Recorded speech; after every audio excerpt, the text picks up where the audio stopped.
Good morning students.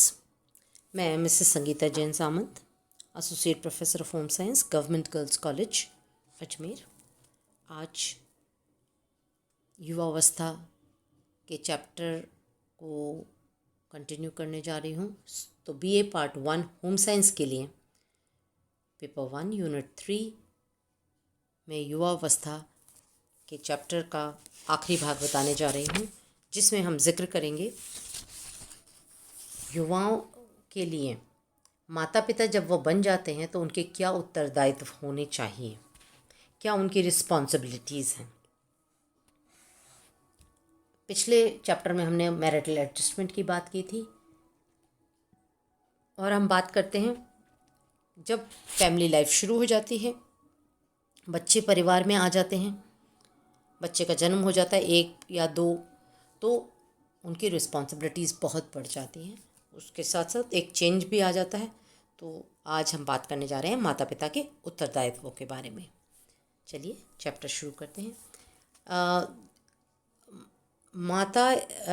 किसी भी व्यक्ति का पेरेंट बनना, माता पिता बनना जो है, हम मानते हैं एक बड़ा अच्छी बात है, एक स्टेटस हो जाता है उसका। मतलब लोग उसको कहते हैं कि तो इनके परिवार में अब शिशु के आने से बहुत बदलाव आ जाएंगे। तो माता पिता को भी अपने अंदर जो बदलाव लाने हैं वो क्या क्या हो सकते हैं।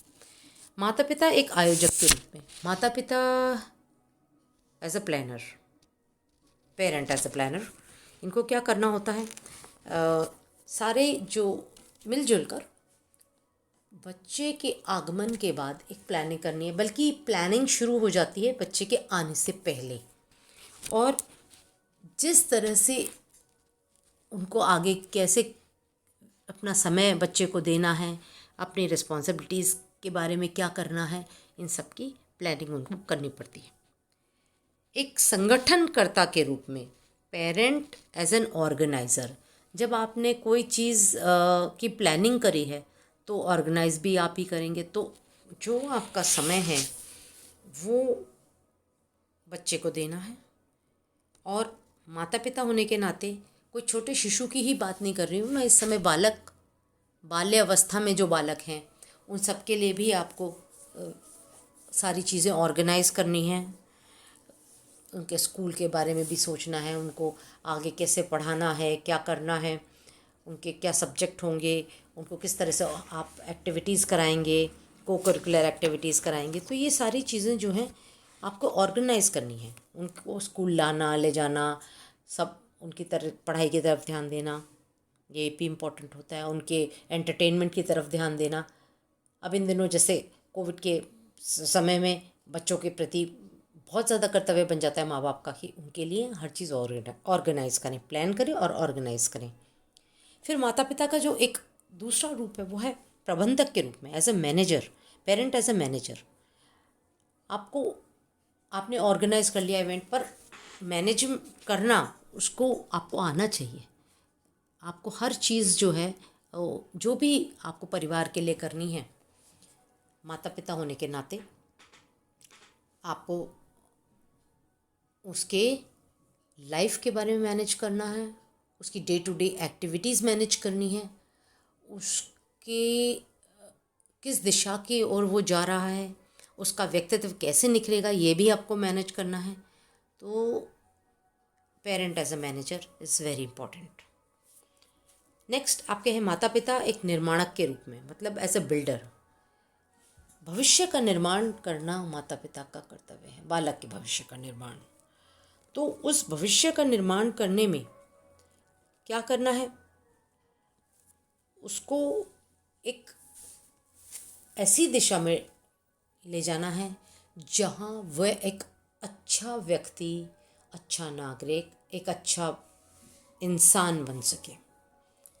तो आपको हर चीज़ के प्रति वो जिम्मेदारी बनती है, जहाँ उसको वैल्यूज़ की बात करें, उसकी संस्कारों की बात करें, तो ये सारी चीज़ें जो हैं इम्पॉर्टेंट है। देखा गया है जो पेरेंट्स अपने बच्चों के प्रति इतना ध्यान देते हैं, उनके बच्चे एक अच्छी दिशा में जाते हैं, और जो ऐसे ही छोड़ देते हैं बच्चों को, तो उनके बच्चे सारी गलत आदतों में पड़ जाते हैं। फिर माता पिता एक शिक्षक के रूप में, ये तो एक बहुत ही इम्पोर्टेंट रोल है जो इनफैक्ट शिक्षा तो घर से ही शुरू होती है। बच्चा नर्सरी स्कूल जाता उससे पहले से घर में हम शिक्षा शुरू कर देते हैं। मैं शिक्षा का मतलब अ से अनार की बात नहीं कर रही हूँ। शिक्षा सभी तरह से, वैल्यूज़ की शिक्षा, उसके व्यवहार की शिक्षा, उसको किस तरह से बोलना है, बड़ों से कैसे कर व्यवहार रखना है, छोटों से क्या बोलना है, तो उस तरह की पूरी शिक्षा तो हम घर से ही शुरू कर देते हैं। बच्चा स्कूल जाता है उससे बहुत पहले। तो ये शिक्षा जो है चलती रहती है। फिर बच्चे आपस में इंटरेक्शन करते हैं, कुछ गलत आदत सीखते हैं, कुछ गलत शब्द सीखते हैं, तो तब भी माता पिता एक शिक्षक के रूप में उसको कंट्रोल करते हैं। स्कूल में तो बच्चा कुछ घंटे स्पेंड करता है, पर बाकी समय तो उसका घर में ही बीतता है। तो माता पिता एक शिक्षक के रूप में जो है उसका उनका बहुत अहम भूमिका होती है। फिर माता पिता एक कोऑर्डिनेटर के रूप में, एक समन्वयक के रूप में। माता पिता न केवल एक अच्छे शिक्षक के रूप में अमूल्य भूमिका निभाएंगे, बल्कि कुशल समन्वयक भी। वे बालकों के आपसी बैर भाव, मनमुटाव, विद्वेष, लड़ाई झगड़ा आदि से दूर रखते हुए उनको बीच मधुर संबंध बनाए रखने की शिक्षा देते हैं।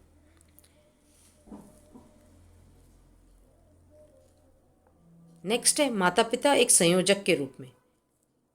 मतलब पेरेंट्स जो हैं एक कन्वीनर के रूप में, एक संयोजक के रूप में अपना रोल निभाते हैं। छोटे बच्चे जब बालक छोटे होते हैं तो अपने माता पिता का कहना आंख मूंद कर मान लेते हैं। माता पिता जैसा कहते हैं वैसे ही बच्चे करते हैं, पर जैसे जैसे बड़े होते हैं उनकी सोच बदल जाती है और वह अपने सोच से काम करने लगते हैं। तो इम्पोर्टेंट ये है कि हम उनकी ऐसी सोच बनाएं जिससे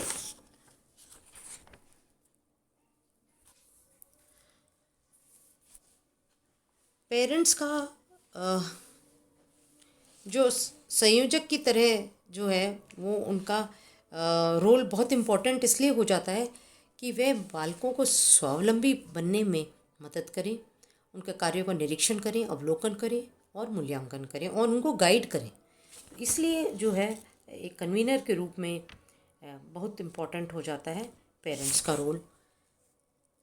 फिर देखा गया है माता पिता जो है खाली इस तरह से पेरेंट्स तो हैं ही, मगर पेरेंटल रोल के साथ साथ उनको बच्चों का एक सहयोगी और मित्र के रूप में बन के रहना पड़ता है, जो बहुत ज़रूरी है।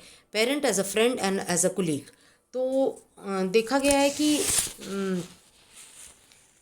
जब पेरेंट्स बच्चों के साथ फ्रेंड्स के रूप में रहते हैं तो बच्चे उनके साथ खुलकर अपनी प्रॉब्लम्स डिस्कस कर सकते हैं और उनकी सारी जो है कोई इस तरह से उनकी लाइफ में परेशानी नहीं आती है। फिर माता पिता एक पालक के रूप में, ये बहुत नॉर्मल बात है कि सभी पेरेंट्स अपने बच्चों का लालन पालन करते हैं और एक रेयर के रूप में हर छोटी चीज़ के बारे में बच्चों का ध्यान रखना, उनके डेवलपमेंट के बारे में, उनकी हेल्थ के बारे में, ये एक पेरेंट का रोल होता है एक पालक के रूप में। तो ये है कुछ रिस्पॉन्सिबिलिटीज़ ऑफ पेरेंट्स जो कि निभानी चाहिए हर पेरेंट को। धन्यवाद।